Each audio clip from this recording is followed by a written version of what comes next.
को बहुत कमजोर और लाचार पा रहे हैं, कुछ करने की सोच रहे हैं पर कर नहीं पा रहे हैं, या यूं कहें कि आपके अंदर आत्मविश्वास की कमी है और हर जगह आपको असफलता का मुंह ही देखना पड़ रहा है, तो आपको जीवन में एक बार इस सच्ची कहानी को जरूर सुनना चाहिए। यह सिर्फ आपको सफल ही नहीं बनाएगी, बल्कि यह आपके अंदर के आत्मविश्वास को जगा देगी। और आपको भी पता है कि दुनिया में कुछ बड़ा करने के लिए, कुछ बड़ा हासिल करने के लिए, कुछ बड़ा बनने के लिए हमारे आत्मविश्वास का बड़ा होना बहुत ज्यादा जरूरी होता है। तो बिना समय गवाए उस सच्ची कहानी की तरफ चलते हैं। प्राचीन समय में निरंजना नदी के किनारे बसे एक गांव में हेमू नाम का एक नौजवान युवक रहता था। आपको जानकारी के लिए बता दें, निरंजना नदी के पास में ही एक वट वृक्ष है। उसी के नीचे बैठकर महात्मा बुद्ध को ज्ञान प्राप्त हुआ था। दोस्तों, उस समय शिक्षा आश्रम में दी जाती थी। उस समय की दी हुई शिक्षा आज के समय में बिल्कुल फिट बैठती है। हेमू का बचपन तो अच्छा गुजरा, धीरे धीरे वह बड़ा भी होने लगा। कहते हैं ना कि जब जिम्मेदारियों का बोझ सर पर आता है तो हमारी असली परीक्षा होती है। बचपन में माता पिता का हाथ हमारे सर पर होता है तो हमें कुछ पता नहीं चलता है, लेकिन जब खुद कमाना पड़ता है तभी हमारे असली संघर्ष और हिम्मत की पहचान होती है। हेमू भी बड़ा हो गया था, कमाने लायक हो गया था। बारिश का मौसम था, हवा भी खूब तेज चल रही थी और ओले भी पड़ रहे थे। हवा इतनी तेज बह रही थी कि ऐसा लग रहा था वह पैरों को उखाड़ कर अपने पास बहा ले जाएगी। हेमू के घर पर 2 बैल थे। बैलों के द्वारा ही उनकी खेती बाड़ी का कामकाज चल रहा था, लेकिन आंधी और वर्षा इतनी तेज थी कि बारिश में बैल भीग रहे थे। हेमू की माता ने भीग रहे बैलों को छांव में लाने के लिए जैसे ही बाहर निकली, वैसे ही वो फिसल कर गिर गई और उनकी कमर टूट गई। फिर उसकी माँ कभी ठीक से चल नहीं पाई। बहुत सारे पैसे उनके इलाज में खर्च हो गए, फिर भी बहुत खास असर नहीं हुआ। धीरे धीरे समय बीतने लगा। हेमू की माँ अब ज्यादातर अपने बिस्तर पर ही लेटी रहती थी। हेमू नौकरी की तलाश में, कामकाज की तलाश में घर से बाहर निकल आया, क्योंकि अब उसे पैसों की जरूरत थी। तभी तो घर का काम आसानी से चल सकता था। इसलिए कामकाज की तलाश में वह घर से बाहर निकल पड़ा। जो पैसे लेकर निकला था वह सब 1-2 दिन में ही खत्म हो गए। हेमू को कई जगह पर काम भी मिला, पर वह कुछ दिनों ही वहां टिक पाता था। उसके काम के करने के तरीकों की वजह से उसके मालिक असंतुष्ट हो जाते थे और उसे नौकरी से निकाल देते थे। ऐसा उसके साथ हर जगह हुआ।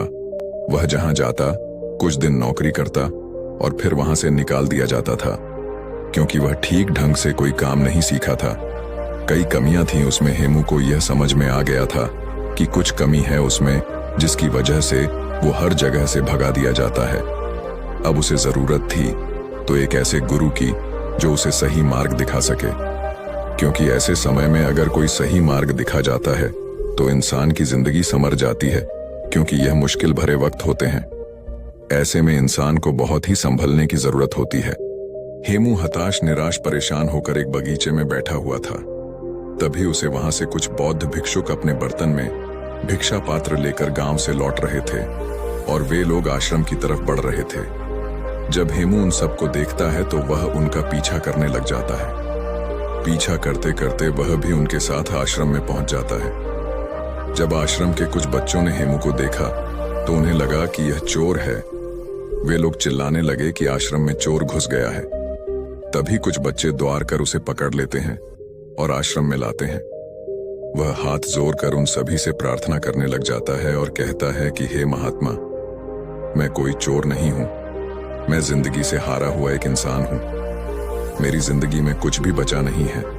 मेरी एक माँ है, उसकी कमर टूट गई है और वो बिस्तर पर लेटी रहती है। उसके इलाज में बहुत सारा पैसा खर्च हो गया और कुछ ही खेती बची थी जिसे पिताजी बेच दिए। मैं पैसा कमाने के लिए काम की तलाश में इधर उधर भटक रहा हूँ।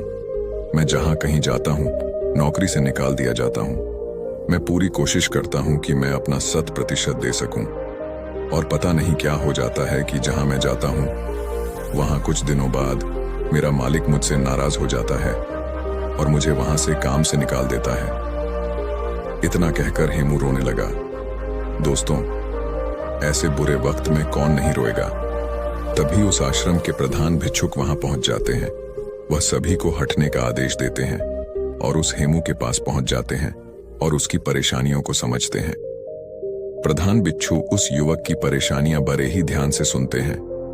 प्रधान बिच्छू उस युवक से कहते हैं कि बेटे तुम रो नहीं, तुम 10 दिनों तक कहीं नहीं जाओगे। इन 10 दिनों में हम तुम्हारी पूरी जिंदगी बदल देंगे। तुम्हारा खोया हुआ आत्मविश्वास लौट आएगा, लेकिन तुमको इन 10 दिनों में मैं जो भी काम करने को कहूंगा वो तुम्हें करना पड़ेगा। अगर तुम 10 दिनों में मेरी बात मान गए तो तुम्हें पाने के लिए लोग तरस जाएंगे और तुम जिंदगी में बहुत ही आगे चले जाओगे। बस तुम्हें 10 दिनों तक यहीं रुकना है और जो मैं कहूंगा, जैसा मैं कहूंगा वैसा तुम्हें करना है। अगले 2 दिनों तक प्रधान भिक्षुक उसे पौधों में पानी भरने का काम देते हैं। वह पौधों में पानी भरता है और उसके काम को प्रधान भिक्षुक देखते हैं। फिर प्रधान भिक्षुक अगले 2 दिनों तक उसे भिक्षा मांग कर लाने को कहते हैं। वह गांव जाता है और भिक्षा मांग कर लाता है। इसी तरह 5 दिनों तक वह बौद्ध भिक्षु हेमू को देखते हैं और उसकी क्रिया विधि को देखते हैं। वह किस तरीके से काम कर रहा है, उसके काम में क्या कमी है, यह सब वह प्रधान भिक्षुक देखते रहते हैं। पर हेमू को इस बात का अंदाजा नहीं होता है कि प्रधान भिक्षुक उसकी क्रिया विधि पर नजर रख रहे हैं। 5वें दिन की शाम को वह प्रधान भिक्षु हेमू से कहते हैं, अगले दिन तुम सुबह नदी में स्नान करने के बाद हमारे पास आ जाना। अब हम तुम्हें कहीं नहीं भेजेंगे। हेमू जैसे तैसे उस आश्रम में उस रात सो जाता है और सुबह उठते ही नदी के पास जाता है और वहां से स्नान करने के बाद वापस उन प्रधान भिक्षु के पास पहुंच जाता है। वो बौद्ध भिक्षु को प्रणाम करता है और उनके पास बैठ जाता है। हेमू कहता है कि हे महात्मा, 5 दिन बीत गए हैं पर भी आपने कोई ज्ञान नहीं दिया है, कोई बात नहीं बताई। अब तो सिर्फ 5 ही दिन बचे हैं। अब मुझे फिर से वही ठोकर वाली जिंदगी जीने को मिलेगा, क्योंकि 5 दिनों तक मुझे इस आश्रम में खाना तो आसानी से मिल गया। आश्रम के खाने को खाकर वह अपना पेट आसानी से भर लेता था, पर 5 दिनों बाद उसकी चिंता फिर से बढ़ने लगी।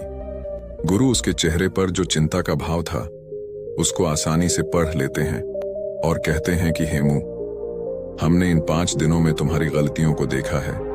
क्यों लोग तुम्हें भगा दे रहे हैं, क्यों कोई तुम्हें नौकरी पर नहीं रख रहा है और तुम क्यों हर जगह असफल होते जा रहे हो, यह सब मुझे अब पता चल गया है। अब मैं तुम्हें 7 ऐसे तरीके बता रहा हूं जो तुम्हारी कमियों को दूर करने के साथ साथ तुम्हारे अंदर के आत्मविश्वास को बढ़ा देगा।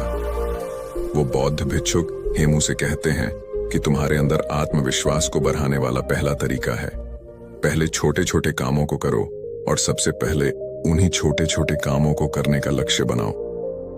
अगर तुम पहले छोटे छोटे काम को करोगे तो तुम्हें छोटे कामों को करने का अनुभव प्राप्त हो जाएगा और तुम्हारा आत्मबल भी धीरे धीरे बढ़ने लगेगा, क्योंकि तुम छोटे छोटे कामों को करना सीख लिए हो और उन कामों से तुम्हें जो सीख मिली है वो तुम्हें जिंदगी में बहुत आगे ले जाएगी। अगर तुम्हें बड़ा काम करना है तो पहले छोटे छोटे कामों को करना सीखो, या ये भी कह सकते हैं कि बड़ा लक्ष्य हासिल करने के लिए हमें छोटी छोटी चीजों पर ध्यान देना बहुत ज्यादा जरूरी होता है। अगर तुम शुरू में ही बड़े काम करने लगोगे तो तुम्हारे पास कोई अनुभव नहीं रहेगा, और जब तुम्हारे पास कोई अनुभव नहीं रहेगा तो तुम उस काम को बहुत ही अच्छे तरीके से नहीं कर पाओगे और तुम्हें उस कार्य में सफलता जरूर मिलेगी। यही वजह रही कि तुम जहां भी जा रहे थे तुम बड़े काम की तलाश कर रहे थे, जबकि तुम्हें छोटे काम करने आता नहीं है। और जब तुम्हें छोटे काम करना नहीं आता तो तुम बड़े कामों को कैसे कर पाओगे। यही वजह रही कि लोग तुम्हें अपने घर से निकाल देते थे, लोग तुम्हें काम से निकाल देते थे। इसलिए जिंदगी में जब तुम हर छोटे छोटे कामों पर ध्यान दोगे, हर छोटी छोटी बातों पर ध्यान दोगे, अपनी छोटी छोटी गलतियों को पहचान लोगे, तो तुम्हारे अंदर का आत्मविश्वास बढ़ने लगेगा और फिर जाकर तभी तुम अपने लक्ष्य को पूरा कर पाओगे। जब तुम्हें छोटे कामों को करने का अनुभव प्राप्त हो जाएगा तो तुम्हारे अंदर का आत्मविश्वास धीरे धीरे जागने लगेगा और वो आत्मविश्वास इतना बढ़ जाएगा कि तुम बड़े काम को बड़ी ही आसानी से कर लोगे। आत्मविश्वास बढ़ाने वाले तरीकों के बारे में बात करते हुए महात्मा दूसरा तरीका बताते हुए कहते हैं, अभ्यास करने की आदत डालो। जब तुम कोई काम करना चाह रहे हो, चाहे वह कोई भी काम हो, तो पहले उसके बारे में अच्छी जानकारी लो और जब तुम्हें उस काम के बारे में पर्याप्त जानकारी मिल जाए तो तुम उस काम को करना शुरू करो। बिना जानकारी लिए अगर तुम उस काम को करोगे तो तुम्हारा समय भी नष्ट होगा और तुम उस कार्य को पूरा भी नहीं कर पाओगे। इसलिए जब तुम कोई काम करने जा रहे हो तो पहले उसके बारे में जानकारी लो। जब तुम्हें उसके बारे में जानकारी मिल जाए तब तुम उस काम को करना शुरू करो।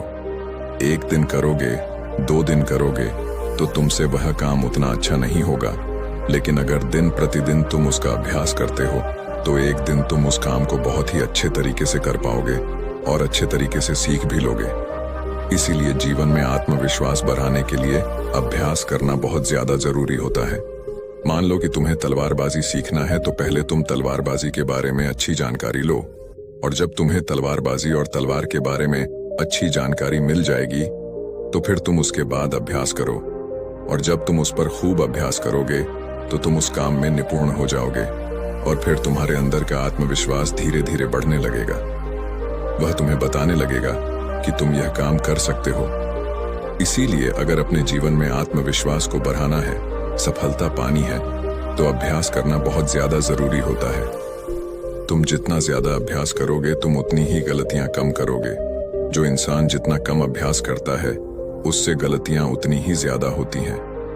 अभ्यास ही तुम्हारी कमजोरी को दूर करता है। एक अच्छा सेनापति अपनी युद्ध कला पर बहुत ही अभ्यास करता है, तब जाकर वह एक अच्छा सेनापति बन पाता है। एक अच्छा योद्धा तभी जाकर वह कहलाता है। फिर आगे प्रधान आत्मविश्वास बढ़ाने वाली तीसरा तरीका बताते हुए कहते हैं, खुद को जानने का प्रयास करो। खुद की कमजोरी और ताकत के बारे में तुम जानने का प्रयास करो। अगर तुम्हें अपनी कमजोरी के बारे में पता है तो निश्चय ही तुम जो भी काम कर रहे हो उस काम को ही अच्छे तरीके से कर सकते हो, और अगर तुम्हें अपनी मजबूती भी पता है तो भी तुम बहुत ही अच्छा कर सकते हो।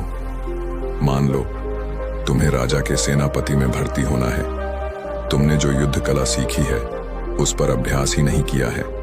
अगर तुम्हें अपनी कमजोरी भी नहीं पता है तो तुम्हारा विरोधी तलवार बाजी में तुम्हें हरा सकता है, लेकिन अगर तुम्हें अपनी कमजोरी पता है तो तुम सामने वाले को मौका नहीं दोगे। इसलिए खुद की कमजोरी को समझने का प्रयास करो और उस पर कई बार अभ्यास करो ताकि सामने वाला तुमको कभी हरा ना पाए।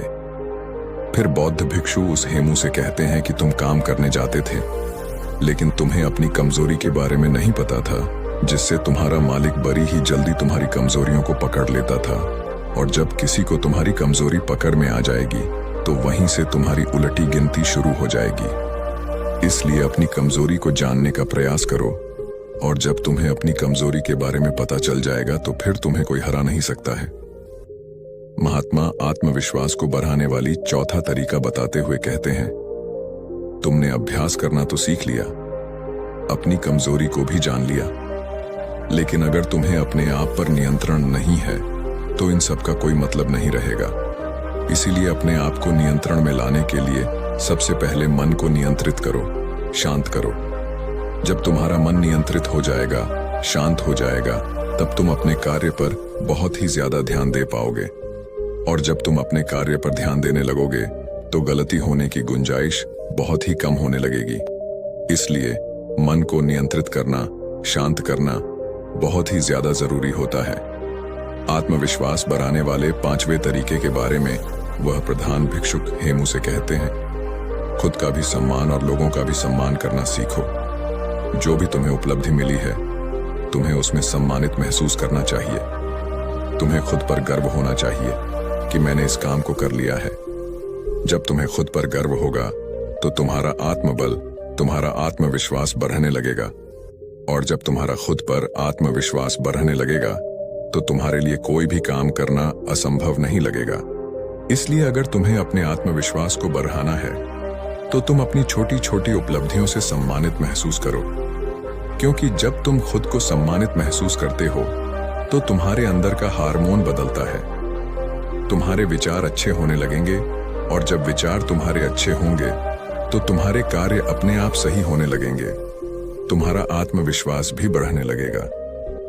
फिर प्रधान भिक्षुक आत्मविश्वास बढ़ाने के 6ठे तरीके के बारे में बताते हुए कहते हैं, अपने लिए समय जरूर निकालो। जिंदगी में तुम कितना भी व्यस्त क्यों ना हो, लेकिन अगर तुम अपने लिए समय निकाल नहीं रहे हो तो तुम्हारा सब कुछ किया हुआ व्यर्थ है। क्योंकि जब तुम खुद के साथ अकेले में समय बिताओगे तो तुम खुद को जानने का प्रयास करोगे। तुम दिन भर की गलतियों के बारे में अकेले में सोचोगे कि आज हमारे साथ क्या अच्छा हुआ है और क्या बुरा हुआ है, क्या चीज मैं और अच्छा कर सकता था जो मुझसे नहीं हुआ। जब तुम खुद में खुद के साथ अकेले में समय बिताओगे तो तुम्हें यह सब बातें अपने आप पता चल जाएंगे।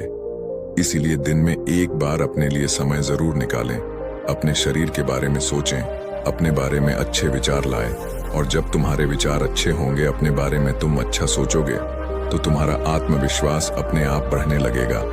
प्रधान भिक्षुक आगे कहते हैं कि समय को बर्बाद ना होने दो, तुम्हारा समय बहुत ही कीमती है। प्रधान भिक्षुक आगे कहते हैं कि समय को कभी भी मत बर्बाद होने देना, क्योंकि तुम्हारा समय बहुत ही कीमती है। ऐसे ही तुम अपने समय को बर्बाद न करना।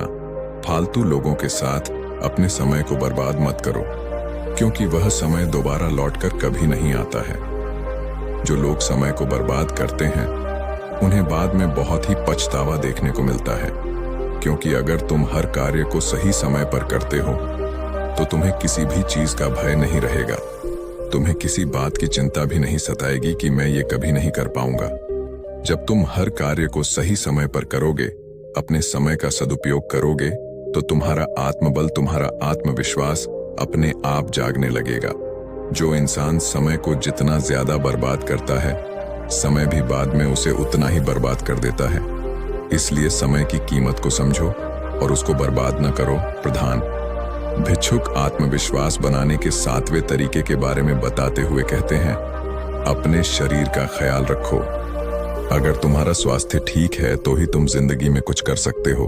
तुम लाख तैयारी किए हो, कितना भी अभ्यास किए हो, लेकिन अगर तुम्हारा स्वास्थ्य नहीं ठीक है तो तुम कुछ भी नहीं कर पाओगे। इसलिए अपने स्वास्थ्य पर ध्यान देना बहुत ही ज्यादा जरूरी होता है। इसके लिए तुम प्रतिदिन योगासन और व्यायाम करो। ध्यान मुद्रा में प्रतिदिन बैठने का प्रयास करो। योगासन हमारे शरीर को स्वस्थ रखता है। जब हमारा शरीर स्वस्थ रहता है तो ही हमारे मस्तिष्क में अच्छे विचार उत्पन्न होंगे, और जब हमारे मस्तिष्क में अच्छे विचार उत्पन्न होंगे तो हम अपने कार्य को और भी बेहतर तरीके से कर सकते हैं।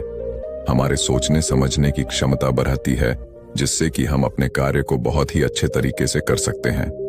दोस्तों, प्रधान भिक्षुक हेमू से कहते हैं कि बेटा, अगर तुम मेरी इन 7 बातों को अपने जीवन में अपनाते हो तो तुम्हें जीवन में आगे बढ़ने से कोई नहीं रोक सकता है, क्योंकि तुम्हारा आत्मविश्वास तुम्हें सफलता जरूर दिलाएगा। प्रधान भिक्षु हेमू से कहते हैं कि हेमू, तुम यही मेरे पास 15 दिन और बिताओ। उससे पहले अभ्यास करो, फिर मैं तुम्हें राजा के यहाँ भेजता हूँ।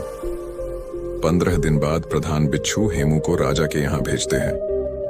राजा हेमू की कार्यशैली को देखकर बहुत ही प्रभावित होता है और वह उसे अपनी सेना नायक के रूप में सम्मिलित कर लेता है, जिससे उसका जीवन बहुत ही अच्छे तरीके से बीतने लग जाता है। तो मुझे उम्मीद है अगर आप सब भी इन 7 तरीकों को अपने जीवन में अपनाते हैं तो आप भी अपने आत्मविश्वास को बढ़ा सकते हैं, और जब आपका आत्मविश्वास बढ़ जाएगा तो आप अपने जीवन में कुछ भी पा सकते हैं। तो दोस्तों, उम्मीद है इस वीडियो से आपको काफी कुछ सीखने को मिला होगा, और अगर कुछ सीखने को मिला हो तो हमारे इस वीडियो को लाइक, शेयर और साथ ही कमेंट में नमो बुद्धाय जरूर लिखिएगा। धन्यवाद।